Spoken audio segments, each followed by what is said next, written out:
በጌታችን በኢየሱስ ክርስቶስ የእግዚአብሔር ቤተሰቦች የእግዚአብሔር ጸጋና ሰላም ይብዛላችሁ። እግዚአብሔር ሳምንቱን ጠብቆ ለዚህ ቀን ደግሞ ስላደረሰን እግዚአብሔር አምላኬን አመሰግናለሁ። ዛሬ የማቀርብላችሁ በሪቱዋሊ ግሎባል ሚሽን ፍቅር ማህበረሰብ ግንባታ ፕሮግራም በተከታታይ እያቀረብኩ ነው ያለሁት። ኢያሱ ምዕራፍ 8 ቁጥር 1 መሰረት አትፍራ አትደንግጥ የሚለውንና ሰልፈኞችን ወደ አንተ ሰብስብ የሚለው ላይ እግዚአብሔር መንፈስ በልቤ ያስቀመጠውን አስተላልፍ ያለው እግዚአብሔር ይመስገን። ዛሬ ደግሞ በዛው ቁጥር ላይ በኢያሱ ምዕራፍ 8 ቁጥር 1 ላይ ያለውን የመጨረሻ ሐሳብ አድርጌ መንፈስ ቅዱስ እንደረዳኝ ገለጻውን አደርጋለሁ። ምክንያቱም ኢያሱ ምዕራፍ 8 ቁጥር 1 እግዚአብሔር ለዚህ ለፍቅር ማህበረሰብ ግንባታ የሰጠን መሪ ቃል ነው። ስትራቴጂውን ነው የሰጠን። በሱ ስትራቴጂ ነው እየሰራን ያለ ነው። እግዚአብሔር አምላክ ስልታዊ ቤተክርስቲያኖችን አጋር ቤተክርስቲያን ሰጥቶናል። ስልታዊ አጋር ሚኒስትሪዎችን ሰጥቶናል። ስልታዊ አጋር የክርስቲያን ህብረቶችን ሰጥቶናል። ግለሰቦችን ሰጥቶናል። እግዚአብሔር አምላክ የፈውስ ማዕከላትን፣ የኃይል ማዕከላትን፣ የሪቫይቫል ሴንተሮችን እንደዚሁም ቻፕል ኦፍ ላቭ በየቦታው እግዚአብሔር እየሰጠን ያለው። እግዚአብሔር በአስደናቂ ሁኔታ ልንደርስ የምንችላቸው ማህበረሰቦች በፍቅር ማህበረሰብ ግንባታ 5 ዓላማዎች መሰረት ላይ በማድረግ እየሰራን ስላለ እግዚአብሔርም ደግሞ ክብሩን ክንዱን እያሳየን ስላለ እግዚአብሔርን እያመሰገንን ያለ ነው። ዛሬ እንግዲህ በዚሁ በኢያሱ ምዕራፍ 8 ቁጥር 1 ላይ እየተገበርን ያለውን አንዱን ሐሳብ ወይም የመጨረሻውን ሐሳብ አነሳለሁ። ኢያሱ ምዕራፍ 8 ቁጥር 1 የሚለው ወደ ኢያሱ እግዚአብሔር ሄደና አትፍራ አትደንግጥ፣ ሰልፈኞችን ወደ አንተ ሰብስብ ይልና ተነሳና ውጣ። ወዴት? ወደ ጋይ ውጣ። ጋይንም ህዝቡንም ከተማውንም ምድሪቱንም ሰጥቻለሁ ይለዋል። ግን ምንድነው ትእዛዙ? መጀመሪያ አትፍራ አትደንግጥ ነበር። ቀጥሎ ደግሞ ሰልፈኞችን ሰብስብ ነው። በሱ ላይ ማብራሪያ ሰጥቻለሁ። ቀጥሎ እንግዲህ ያለው ተነሳና ውጣ። ከዛ ደግሞ እይ። ከዛ እንግዲህ መጨረሻ ላይ የጋይን ንጉሥ ህዝቡንም ከተማውንም ምድሪቱንም በእጅ ሰጥቻለሁ አለ። ዛሬ ተነሳ ሲል ምን ማለቱ ነው? ውጣ ሲል ምንድን ነው? ሲል ምንድን ነው የሚለውን እግዚአብሔር አምላክ እንዳስረዳኝ ለመግለጽ ሞክራለሁ። እግዚአብሔር ይመስገን። ይሄ ተነሳ ሲል እንግዲህ አካላዊ እንቅስቃሴ ብቻ ማለት ሳይሆን የስነ ልቡና ወይም ደግሞ የመንፈስ ዝግጅትን ነው የሚያሳየው። ከአሸናፊነት ስሜት መውጣት ነው። መጀመሪያ ለመነሳት ከአሸናፊነት ስሜት መውጣት አለብን። ምክንያቱም ኢያሱ በምዕራፍ 7 ላይ ብዙ ሽንፈት ገጥሞታል። ልቡ ተሰብሯል። በሐዘን ተመንቷል። በግንባሩ ተደፍቶም ጮኋል።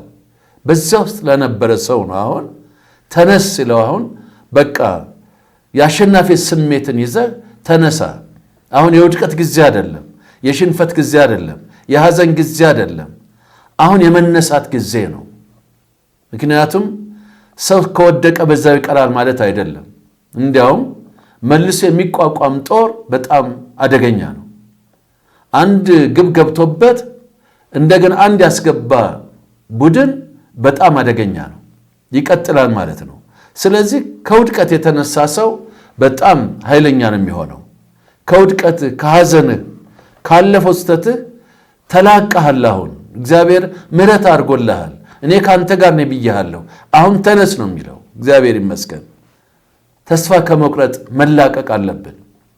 እናንተ የቤተ ክርስቲያን አገልጋዮች በተለያዩ ምክንያቶች ተስፋ ቆርጣችሁ በሰው ሕግ፣ በሰው ስርዓት፣ በሰው ደም፣ በሰው ወግ፣ በተለያዩ አሰራሮች ተስፋ ቆርጣችሁ በቤታችሁ ያላችሁ የምስራች ነግራችኋለሁ። ተነሱ።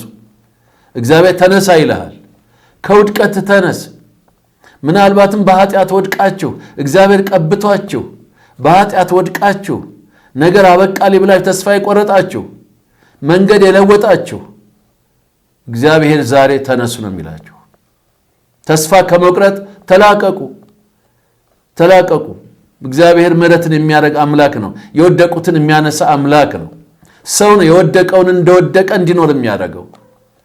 በተለይ በእኛማ ባህል ሰው ከወደቀ አንድ ጊዜ ኃጢአት ከሰራ እግዚአብሔር እንኳን ምሮት ወደ ጌታ እስከሚሄድ ድረስ እንዘብትበታለን። እግዚአብሔር ምሕረት ያድርግልን። የወደቀ ይነሳል እና ስለዚህ ተነስ ነው የሚለው። የሚፈታተኑ ተግዳሮቶች አሉ። አሁንም ውጣ ነው የሚለው። በቃ ተነስና ውጣ። ወዴት ነው የሚወጣው? ወደ ጋይ ነው የሚወጣው። ዛሬኛ ወደ ጋይ አይደለም የምንወጣው። ብዙ የሚፈታተኑ ተግዳሮቶች አሉ። በስራችን፣ በትዳራችን፣ በአገልግሎታችን፣ በህይወታችን ስጋት ውስጥ የጣሉን ትልቅ ተራራ የሚመስሉ ወይም ደግሞ ትላልቅ ችግሮች በፊታችን ይኖሩ ይችላሉ። በእነሱ ላይ ውጣባቸው፣ በእምነት ውጣባቸው። የዛ ጊዜ ተራራው ሜዳ ይሆናል። በቃ ማንኛውም ነገር የምታሸንፈው ስትነሳ ነው። ውጣ የሚለው ቃል ከተነሳ በኋላ መቆም አይደለም፣ መውጣት መሄድ አለብህ። ደግሞ ስትወጣ የሚገጥም ነገር አለ፣ ኮምፎርት አለ፣ የሚመች ቦታ አለ፣ እንዳትለቀው የሚያጓጓ ቦታ አለ። እሱን እንኳን ልቀቀው ነው የሚለው እግዚአብሔር። ልቀቅና ውጣ፣ ኮምፎርት ልቀቅና ውጣ። ምክንያቱስ በመንፈሳዊ ዓለም ውስጥ ወደ ጦርነት ነው የምትገባው። ወደ ሞት የሚነዱትን ልትታደግ ነው። ምድሪቷን ያስጨነቀውን ምድሪቷን የያዘውን ስራውን አፍርሰ ልትማረክ ነው። ደፈጣ ልታረግበት ነው። ስራው ልታፈርስ ነው። ሰማያዊ ጦርነት ነው። ወደዚህ ተነስና ውጣ ነው የሚለው። እናንተ ሁሉን ነገር ትታችሁ ረስታችሁ፣ መንፈሳዊ ነገር ረስታችሁ በዚች ዓለም ብልጽግና ራሳችሁን ለማመቻቸት፣ ራሳችሁን ለማደላደል በየቀኑ ኢኮኖሚያችሁን የምትገነቡ፣ ብዙ ሀብት የምትገነቡ፣ አንድ ቀን አዱኛ ብላሽ ከእንዳ የለ ወላ ፍራሽ እንዳለችው አንድ ቀን ሁሉም አይከተላችሁም። ሁሉም ነገር ግን ኢኮኖሚያችሁን፣ ዕውቀታችሁን ከወንጌል ጋር ከሰካችሁ፣ ሶኬቱን ከሰካችሁት እግዚአብሔር አምላክ በምድርም በሰማይም እጥፍ ያደርግላችኋል። በተለይ እናትና አባቶቻችሁን መርዳት፣ ድሆችን መርዳት፣ የወንጌል አገልጋዮችን መርዳት፣ የወንጌል ተልእኮን ሥራ መርዳት፣ እነዚህ ዋና ነገሮች ናቸው። ከዛ ውጭ ደግሞ ታማኝ በምንሆንበት መንገድ ላይ ታማኝ መሆን ያስፈልገናል። ተነስተን ልንወጣ ስንል አሁን የሚመጣው አትፍራ አትደንግጥ የሚለው ያ መጥፎ ፍርሃት ነው። ያ መጥፎ አማካሪ ነው። እንዲህ ቢሆን እንዲህ ነው፣ እንዲህ ቢሆን እንዲህ ነው። ሂሳብ ትሰራላችሁ፣ ካልኩሌሽን ትሰራላችሁ። እሱ አያስኬደንም። ኮምፎርትን ለቀ ለወንጌል ተወጣለህ። እግዚአብሔር ደግሞ ድንበርን ያሰፋል፣ ኢኮኖሚን ያሰፋል፣ ይባርካል። እግዚአብሔር ይመስገን። ከምቾት ቀጠና ከወጣ በኋላ ይሄ መውጣት በጣም ትልቅ ነገር ነው። ፊት ለፊት ነው የምትጋጠመው ከሰይጣን ጋር። ፊት ለፊት ነው ጦርነቱ፣ ፊት ለፊት ነው። በጋሽ ከሌ በኩል አይደለም የምትዋጋው። ከሌ ጸልይልኝ ከሌ ጸልይልኝ ብቻ አያዋጣም። አንተ ራስህ በቀጥታ የእግዚአብሔር ልጅ ነህ። የስሙ ስልጣን ተሰጥቷል። መንፈስ ቅዱስ ሊሞላህ ዝግጁ ነው። እግዚአብሔር በፍቅሩ ይሞላሃል። በዙሪያ ያለውን በኢየሱስ ክርስቶስ ስም ትበትነዋለህ። ይሄ የልጅነት ስልጣናችን ነው። ስለዚህ ፊት ለፊት ነው የምንዋጋው። አንዳንድ ሰዎች የጸሎት ሰዎችን ያስቀምጡና በቤታቸው ደሞዝ እየከፈሉ እኔ ምን አይነት ከየት እንዳገኙት አላውቅም። ተሳስቼ ሊሆን ይችላል። ምናልባት በብሉይ ኪዳን በአዲስ ኪዳን ሊኖር ይችላል፣ አላውቅም። እስካሁን ስላላገኘሁት ነው። እኔም የሚገባኝ የእግዚአብሔር ልጅ ነኝ። ፊት ለፊት የክፉ መናፍስቶችን እዋጋቸዋለሁ። በቅድስናና በጽድቅ እስከሄድኩ ድረስ፣ በመንገዱና በሐሳቡ እስከሄድኩ ድረስ ሁልጊዜ ድል የኔ ነው። ከዛ ውጪ ራሴን እያልከሰከሰው ሰዎችን ጸልዩልን፣ ሰዎች እንደዚህ አድርጉልን የሚል ምትሃትን አይቼ አላውቅም። እነዚያም ደግሞ ለሆዳቸው ስለሚገዙ፣ በሆዳቸው ስለሚደለሉ እየሰረቀም ትባረካለህ ከማለት ውጪ ሌላ አንደበት የላቸው። ምክንያቱም ውሻ በበላበት ይጮሃል ይባላልና ለዚያ ነው የሚጮሁት፣ ሌላ መጮህ የላቸው። ስለ ንግግሬ በጣም ይቅርታ እጠይቃለሁ። እግዚአብሔር ይባርካችሁ። እናንተ እውነትን የማትናገሩ አንድ ቀን የእውነት አምላክ በእናንተ ላይም እንደሚመጣ ማወቅ አለባችሁ። በእግዚአብሔር ኃይል ላይ መታመን ይጠይቃል መውጣት። ስትወጣ በእግዚአብሔር ኃይል ላይ ታምነን የምትወጣው። ያንተ አቅም ምንም ነገር የለው። ያንተ አቅም ምንም ሊፈጥር አይችልም። ነገር ግን አንተ በባዶነት ለልዑል እግዚአብሔር ስትሰጠው እሱ ይሞላሃል፣ እሱ ይቀበልሃል፣ እሱ ይቆጣጠርሃል፣ እሱ ያጸዳሃል፣ እሱ ይልክሃል። ባለቤቱ ዋስትናውም እሱ ይሆናል። ፕሪንሲፕሉ ይሄ ነው። የእግዚአብሔር ፕሪንሲፕል ይሄ ነው። ድልን ለመቀዳጀት እንግዲህ መራመድ ያስፈልጋል፣ መነሳት መውጣት ያስፈልጋል። መጸለይ ብቻ ጥሩ ቢሆንም ነገር ግን እርምጃ ደግሞ ያስፈልጋል። እርምጃው በተግባርም ሊሆን ይችላል፣ በአካል እንቅስቃሴም ሊሆን ይችላል። ግን ከጸሎትም በኋላ እርምጃ ያስፈልጋል። እነ ነህምያን ማየት ይቻላል። ብዙ የቀደሙ አባቶችን አገልግሎት ማየት ይቻላል። ጸልየው እዚያው አልቀሩም። እነ ዳዊት ጸልየው አልቀሩም። እነ ኢያሱ ጸልየው አልቀሩም። የጸሎት ሰዎች ናቸው። ነህምያ የጸሎት ሰው ነው። እነ ዳንኤል የጸሎት ሰዎች ናቸው። ሐዋርያቶች የጸሎት ሰዎች ናቸው። ጸልየው ግን እዚያው አልቀሩም። ዛሬ 40 ቀን ጾም ጸሎት፣ 30 ቀን ጾም ጸሎት፣ 21 ቀን ጾም ጸሎት ሰዋት እርምጃ መራመድ ያስፈልጋል። የዛን ጊዜ የጸሎቱን ውጤት እኮ የምናየው እግዚአብሔር ይመስገን። በምድራችንም አሁንም ቢሆን እንደዚህ አይነት ትላልቅ የጸሎት አገልግሎቶች አሉ። ይጸልያሉ፣ ይራመዳሉ፣ ተግባራዊ ስራ ይሰራሉ። የመናፍስትን ስራ እያፈረሱ ለምድራችን በረከትን የሚያመጡ ብዙ የጸሎት ሰዎች አሉ። ክብር ለእግዚአብሔር ይሁን። ስለ ኢትዮጵያ ስለሚጸልዩ ቤተክርስቲያን ግን ወዴት ነው የምንወጣው? ነው ወደ ጋይ ነው የሚወጣው? እንዴት ነው የምንወጣው? አሁን የወንጌል ስርጭት ነው እየተናገርኩ ያለሁት። በነገራችን ላይ የምንወጣው በእግዚአብሔር ትእዛዝና በመንፈስ ቅዱስ ምሪት ነው። አንድ ጊዜ ጅቡቲ እያለን ወንጌል ስንሰራ 2 ሰዎች አሁን እዚህ ቦታ እንገባለን አሉ። መንፈስ ቅዱስ ልኳቸዋል አልኩ። አዎ አሉ። ገቡ። አበጥረው ለቀቋቸው። ጨው መስለው ወጡ። እግዚአብሔር ሳይልከን ወዳለከም ቦታ ደግሞ መሄድ ወዴት ሊሄድ ብሎ መጠየቅ አስፈላጊ ነው። አዎ የዓለምን ሕዝብ ሁሉ ነው የምንደርሰው። ግን እኮ መንፈስ ቅዱስ ይመራል። በወቅቱ የምንናገረውን ቃላት ይሰጠናል። እንዴት ግሪቲንግ እንዴት ሰላምታ እንደምንሰጥ እንኳን እግዚአብሔር ያስተምረናል። እሱን መከተል አዋጭ ነው። ልምዳችንን አንከተል። ትላንትና ያደረግነውን ዛሬ ለማድረግ ብንሞክር ምናልባት ላይሆን ይችላል። እግዚአብሔር ፍሬሽ አምላክ ነው። ለዛሬ ምሪት አለው። ለዛሬ መንፈስ ቅዱስን መጠየቅ ነው። ስለዚህ በመንፈስ ቅዱስ ምሪት ነው የምንወጣው። ባለመፍራት፣ ሽንፈትን በማስወገድ ድልን በውስጣችን በማድረግ በመለኮታዊ ምሪት እንወጣለን። ከማን ጋር ነው የምንወጣው?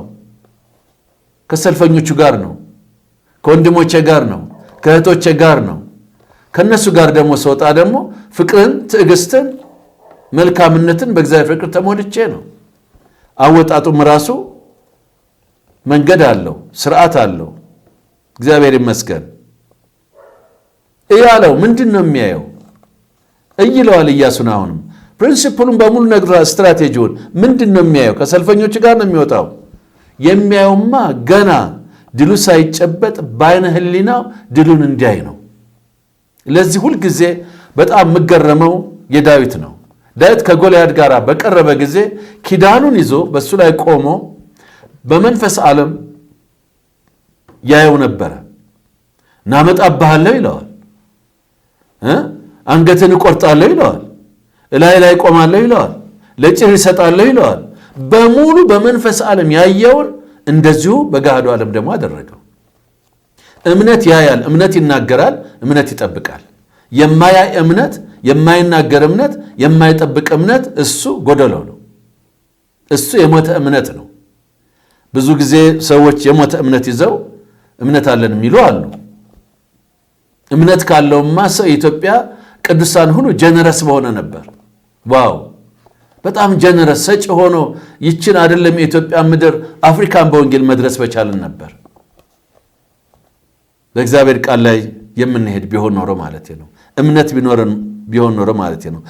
ስለዚህ ገና ድሉ ሳይጨበጥ ገና ወደ ስፍራ ወደ ጋይ ሳይሄድ ኢያሱ ጋይንም ንጉሱን እግዚአብሔር በእጁ ሲሰጠው ምድሪቱንም ሕዝቡንም አሳልፎ ሲሰጠው ይሄንን በመንፈሳዊ ዓለም በዓይነ ሕሊናው ወይም ደግሞ በምናቡ መመልከት ማለት ነው። ዛሬም የወንጌል መልእክተኞች አንድም ማህበረሰብ በወንጌል ለመድረስ ስናስብ መጀመሪያ እግዚአብሔር የሰጠን ቃል ላይ የተስፋ ቃል ላይ በመቆም የማይዋሸውን አምላክ ቃል ተስፋ በማድረግ በምናባችን ያንን ማህበረሰብ ስንወርስ እናየዋለን። ከዛም በኋላ በዛ ማህበረሰብ ውስጥ የሚሰሩ ገዢ መናፍስቶችን እያጠናን ስራቸውን እናፈርሳለን፣ ህዝቡ ለክርስቶስ እንማርካለን ማለት ነው። ይሄ ነው እንግዲህ። ይሄ ሲሆን ልክ የሐዋርያት አገልግሎት ስንመለከት ይሄን ነው የሚመስለው።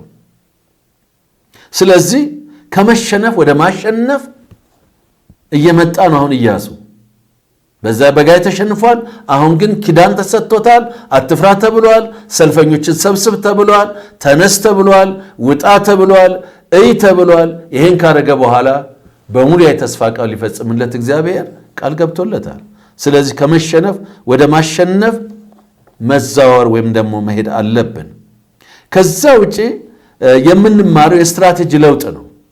እግዚአብሔር አሁን ኢያሱን በባለፈው አይደለም እየመራ ያለው። ዮርዳኖስ ሲከፍል እግዚአብሔር ቀይ ባህርን በከፈለበት አይደለም። ሁልጊዜ በ1980ዎቹ ያለው ስትራቴጂ በ1990 ያለው ወይም ደግሞ በ80ዎቹ ያለው ስትራቴጂ ሁልጊዜ እሱን ይዞ መሄድ ሳይሆን እግዚአብሔር መንፈስ ቅዱስ ፍሬሽ የሆነ ስትራቴጂ ይሰጣል። ለእያንዳንዱ ባሌን ለመድረስ የራሱ ስትራቴጂ ይሰጣል። ቦራናን ለመድረስ ይሰጣል። ሰሜኑን ለመድረስ ይሰጣል። መንፈስ ቅዱስን ከጠየቅነው በየት ምን እንዴት ማን የሚለውን እነዚህን አምስቱን ጎልደን ኮሽኖች የሚመልስ መልስ ይሰጣል። አሰራር ይሰጣል። አደራረጉን ይሰጣል። አሰራሩን ያሳያል። ዋናው ከእግዚአብሔር ጋር ህብረት ማድረግ እሱን መስማት ነው የሚያስፈልገው። ስለዚህ የስትራቴጂ ለውጥ ያስፈልጋል። ሐዋርያትም ቢሆኑ ሁልጊዜ በጸሎትና በመንፈስ ቅዱስ ምሪት የሰዎችን ልብ እንዴት ማሸነፍ እንደሚችሉ መንፈስ ቅዱስ ነበር የሚመራቸው። ሌላ እኮ ሕግ አልነበራቸውም። የሚገርም ነገር ነው። ሌላ ውስብስብ ስርዓት እኮ አልነበራቸውም። ሌላ ወግ እኮ አልነበራቸውም። በቃ እግዚአብሔር እሱ ከሆነ የሐዋርያትን ደግሞ ሞዴል ለኛ ከጻፈልን የኢየሱስ ክርስቶስን አገልግሎትና ሕይወት ለኛ ካስቀመጠልን ከነሱ ውጪ ሌላ ምን መመሪያ አለን? አውሮፓውያኖች ናቸው መመሪያዎቻችን? እነማን ናቸው? ወይም ከሌላ አገር የተቀረጸ ደንብ ነው መመሪያችን? ወይም ደግሞ የሆነ አገር ስነ መለኮት ትምህርት ነው መመሪያችን? የተጻፈ ቃል እኮ በእጃችን አለ። ይኸው መጽሐፍ ቅዱስ በእጃችን አለ። በእያንዳንዱ ቋንቋ ተተርጉሞ ቀርቦልናል። ስለዚህ መንፈስ ቅዱስ እንዲመራን ከጠየቅን የኢትዮጵያን ሕዝብ ወንጌል ለመድረስ እኮ ምንም ሊቅ መሆን አያስፈልግም። የሚያስፈልገው በእግዚአብሔር ፍቅር መሞላት፣ ፍቅርን መስጠት፣ ከዛ በኋላ ደግሞ በችግራቸው ሲያለቅሱ ማልቀስ፣ ሲደሰቱ መደሰት፣ ጀነረሲቲ ወይም የልግስናን ሕይወት ይዞ መቅረብ፣ ከዛ ደግሞ የመንፈስ ቅዱስን የኃይል አገልግሎት በኢየሱስ ክርስቶስ ስም በድንቅና በተአምራት የእግዚአብሔርን ኃይል የመስቀሉን ኃይል መግለጥ፣ የክርስቶስን አንድነት የአካል አንድነት መጠበቅ። ከዚህ ውጭ እኮ ሌላ ነገር ያስፈልገው። መልእክታችን ደግሞ ኢየሱስ እሱ ክርስቶስ ነው፣ እውነተኛ ካህን፣ እውነተኛ ነቢይ፣ እውነተኛ ንጉሥ ኢየሱስ ክርስቶስ ነው ብለን በሞቱና በትንሣኤ የሠራውን የመስቀሉን ኃይል የመስቀሉን ሥራ መግለጥ ነው። ይህን ለመናገር ምንም ምርመራ ያስፈልገው። ምንም ቀላል ነገር ነው። ሐዋርያቶች ይህን ያደረጉት ውስብስብ አይደለም ወንጌል። እኛ ግን በጣም ውስብስብ አረግ ነው፣ ፍልስፍናም ሆነብን። ከዚህ የተነሳ ያቺ ኃያል ቤተክርስቲያን ስንት ተአምራት የሚደረግባት ቤተክርስቲያን ምንም ነገር ሳይሆን ቀርቶ ዛሬ ተአምራት በገስታውስ ሆነ። እሱም ገና መፈተሽ ያለበት ነው። ስለዚህ የስትራቴጂ ለውጥ አስፈላጊ ነው። አንድነትን መጠበቅ ደግሞ ከሁሉ በላይ ነው። ይቺ አንድነት የምትባለው ቀላል ትመስላለች። እርስ በርሱ የሚጠላለፍ ይጠፋፋል። እርስ በርሱ አንድነት የሌለው ይሸነፋል። ይሄ እግዚአብሔር ቃል ልለውጠው አንችልም። ዛሬ ምን ያህል ነው ኢትዮጵያ ቤተክርስቲያን እርስ በርሳችን የምንከባበረው? ወጣቶች አባቶች ምን ያህል ነው የሚያከብሩት? አባቶች ለወጣቶች ምን ያህል ነው ቦታ የሚሰጡት? እስከምንሞት ድረስ የሴኩሪቲ ኢሹ ስላለብን፣ ግን እግዚአብሔር ከሴኩሪቲ ኢሹ በላይ ነው። እሱም ማገናዘብ ስላቃተን ልጆቻችን የሚመጣውን ጄነሬሽን እንኳን በእውነተኛው በእግዚአብሔር ቃል የሚያድግበትን መንገድ ለማሳየት ደክመን ስንገኝ ጥላቻን በልጆቻችን ጥላቻ እኮ አለ። እዚህ መናገር ማልፈልገው ያየሁት በልጆች ላይ ያየሁት በጣም የሚያስገርም አንድ ህፃናቶች ተሰብስበው ወደ አንድ ቦታ ሲሄዱ እኔ እኮ እንዲህ ነኝ ሲላቸው ከብሔረሰቡ የተነሳ ምን ያህል ደንግጠው እንደሮጡ ያማይ ልጆች እኮ ናቸው። ስለሌላው አይደለም ማወራው። ያልተወለዱ ግን በእኛ ውስጥ ያሉ ዳግመኛ ያልተወለዱ በእኛ ውስጥ ያሉ መቼም ይሄንን እግዚአብሔር ነገሮችን አቅሎ ባመጣ ጊዜ ብዙ ምስክርነቶችን እሰጣቸዋለሁ። ለአንድነት ዋጋ እንክፈል። ምስጢር ያለው አንድነት ላይ ነው። ኢየሱስ ክርስቶስ በመጨረሻም የጸለየው ስለ አንድነት ነው። በእኔ ምክንያት አንድ ቡድን ከሚለያይ ዛሬ ቢወስደኝ ይሻለኛል። ይሄ የልቤን ነው የምነግራቸው። በእኔ ምክንያት ሁለት ባልንጀራሞች፣ በእኔ ምክንያት አንድ ቤተሰብ፣ በእኔ ምክንያት አንድ የመጽሐፍ ቅዱስ ጥናት፣ በእኔ ምክንያት አንድ የቤት ህብረት፣ በእኔ ምክንያት አንድ አጥቢያ ቤተክርስቲያን፣ በእኔ ምክንያት ቤተ እምነቶች ከሚለያዩ የዛ ምክንያት ከመሆን ዛሬ ወደ ጌታ ብሄድ ደስ ይለኛል። ምን ያደርግልኛል? ስለዚህ ለሰልፍ ስንወጣ መነሳት አለብን። ከኮምፎርት ዞናችን እንልቀቅ። የምንወጣው ደግሞ ፊት ለፊት ከዚህ ዓለም ገዢ ጋር ለመፋለም ነው። ሁልጊዜ አሸናፊዎች ነን። በእምነት ደግሞ የምንቆጣጠረው የምንማርከውን ኤሪያ ወይም ደግሞ ማህበረሰብ ወይም ቦታ በምናባችን በህሊናችን በእምነት መውረስ አለብን። አዳዲስ ስትራቴጂዎችን መንፈስ ቅዱስ በሚሰጠን መሄድ አለብን። ትናንትና ፒያሳ ላይ በሰራው ስትራቴጂ ዛሬ ሀያት ላይ ሰራ ይችላል። 6 ሰዓት ላይ በሰራው 9 ሰዓት ላይ ሰራ ይችላል። ሁልጊዜም አንቴናችን ከመንፈስ ቅዱስ ጋር መዋሃድ አለበት። አዋጊው እሱ እንጂ እኛ አይደለንም። ኃይልም ሰጪው እሱ እንጂ እኛ አይደለንም። የሰልፉ ጌታ እሱ እንጂ እኛም አይደለንም። ስለዚህ በዚህ አይነት መልክ እግዚአብሔር ምድራችን ይታደጋል።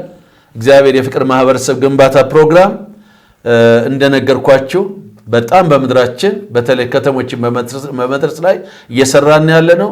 ስልታዊ አጋር ሆነው አብራችሁ ለመስራት የምትፈልጉ ሚኒስትሪዎች፣ ቤተክርስቲያን፣ ክርስቲያናዊ ህብረት፣ ግለሰቦች ምራይ ያላችሁ በተለይ ከተሞችን ለመድረስ በተለይም ደግሞ አዲስ አበባ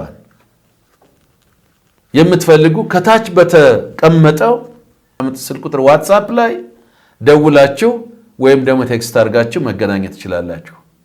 አብረን እንሰራለን። አብረን ስንሆን ለምድራችን በረከት እንሆናለን። እግዚአብሔር ምድራችን ይባርክ፣ ቤተክርስቲያን ይባርክ፣ ሰላም ያድርግልን። እግዚአብሔር አምላክ ይባርካችሁ። በኢየሱስ ስም ተባረኩልኝ።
ትንቢት